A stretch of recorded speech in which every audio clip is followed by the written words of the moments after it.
Ubisoft has been facing so much backlash in 2024 because of Skull and Bones being a quadruple A failure, X Defiant not being the Call of Duty killer they expected, Star Wars Outlaws being a mediocre experience, and it doesn't seem like a lot of people are very excited for Assassin's Creed Shadows' upcoming release. But now we're finding out that they have opened their Develop at Ubisoft program to provide mentorship opportunities that exclude men. I have a few different things to show off, but before I get into the topic, if you enjoy the content I create, check out the links in the description, join the community in my live streams, and consider supporting through Patreon or YouTube memberships. Now, these are the types of companies filled with the types of people who constantly talk about inclusivity and how they want to foster genuinely positive experiences and workplaces for people, but then we find out that the ones at the top of the food chain that are making the decisions are complete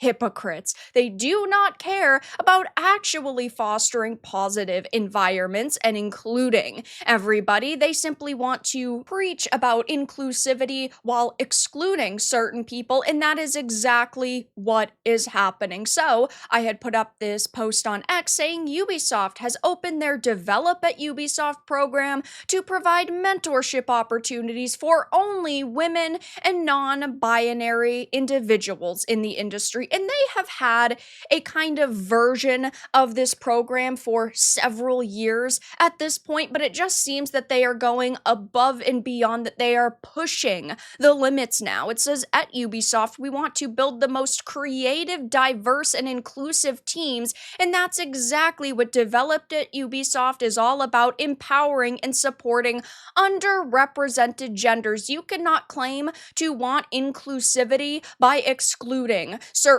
people. If you truly cared, you would not be doing this. You would be trying to invite all sorts of people, any sort of person, into your program, but that's not what they're doing here. The program provides mentorship opportunities for women and non-binary individuals. That's it. Those are the two types of people that they are allowing into this program. So I want to ask, when is Ubisoft going to start their men's only program? Newsflash, they're not gonna. It says people have to be interested in video games to develop their skill set in game design and programming, and we want to empower you to learn, grow, and become the very best developer that you can be, unless you are not the right gender, unless you are a man. Then it's okay to exclude you. What an absolutely disgusting mindset to have. It says, though, with more people playing video games than ever before, it is important for us to help build an inclusive entertainment industry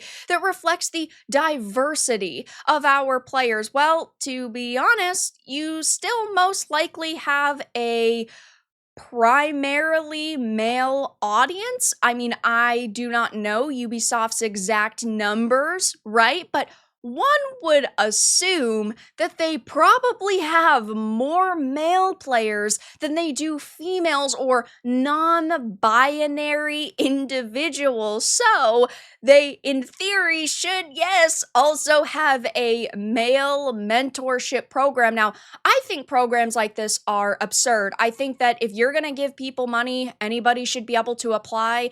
It's like with people getting hired for jobs within the industry. The best person, the most qualified person should get the job. It's really as simple as that. Your gender should not matter. Your ethnicity should not matter. Your background, your culture, those things should not be on a checklist. And you have a person that is hiring, like a recruiter, right, going down the checklist, ticking off the boxes so that they hire a certain percentage of women or people of color. I think that's absurd.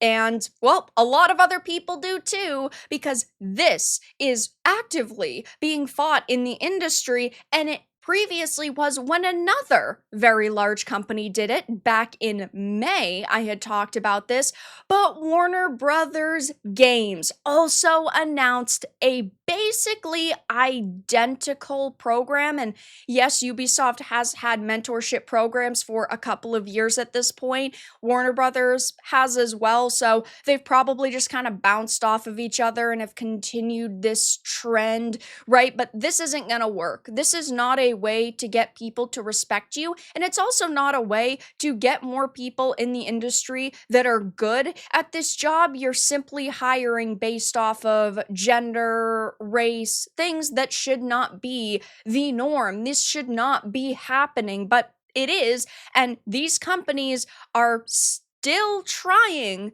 to act like this is okay, like this is going to sit well with people, and it's not going to.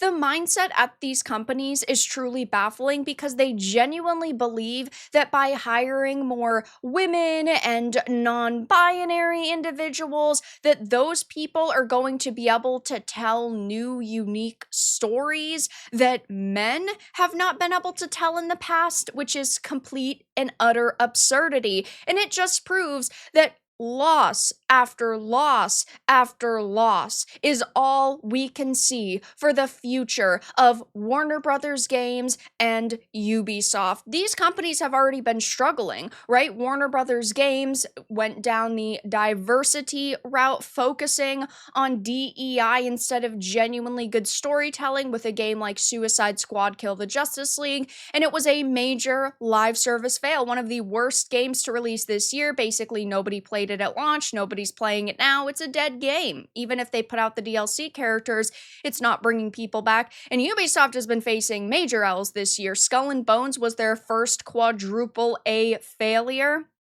It did not sell.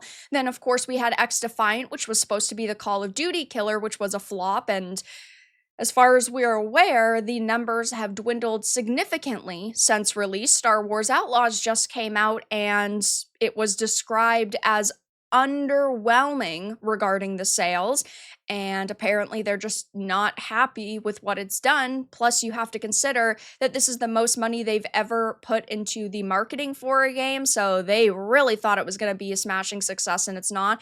And they also have Assassin's Creed Shadows that comes out in just a couple of months that virtually everybody has been roasting. Japanese gamers, Western gamers, people have been upset with the decisions that they made. Yasuke was more of a retainer than a full-blown samurai, but that's the story that they decided to go with, and that upset a lot of individuals. Then, of course, you had the inaccurate architecture, the hip-hop music behind Yasuke's combat. Like, every decision they could make with these games, they've made the worst decisions possible. They truly do not know what their audience wants, and it's costing them a lot of money. As of right now, it seems that they are going to lose upwards of $500 million this year, which, yes, I understand Ubisoft is a very big company. They're worth over 5 billion euros, but on the flip side, companies can only lose so much money. And I've talked about the Bob Iger effect a lot on this channel, which I do think is happening with a lot of these companies. They might have, say, 4 major fails for a year, but it really only takes one success to embolden them. So they've gone down this DEI focused route, but because they have Vanguards and BlackRocks to bail them out and give them more money for upcoming projects, and then they make $1 billion on one game or one movie, it sort of emboldens them because they're not seeing major losses in totality. And then if one game is a major fail, they just go, oh, that one was doomed from the start, but they're prioritizing putting the message before profit in a lot of cases. But ultimately, he also thinks, and all of these, CEOs and executives think that somewhere along the way,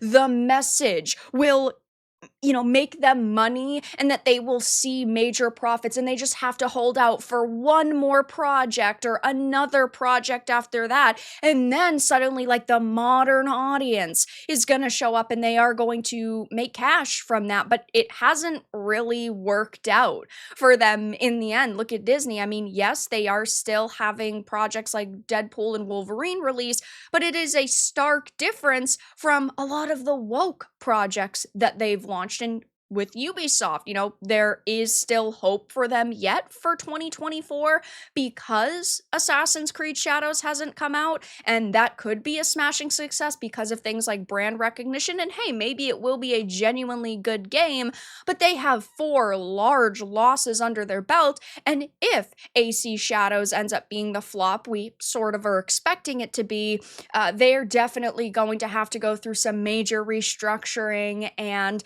I'd say I hope they rethink their strategy going forward when it comes to content. But judging by the fact that they have, opened up these mentorship programs that they claim are inclusive by excluding people, it doesn't look like they're really listening to what we're saying, and they're not caring about the losses that they faced because of individuals like this, because of DEI programs, whether it is behind the computer screen for their developers or in front of the computer screen for their customers.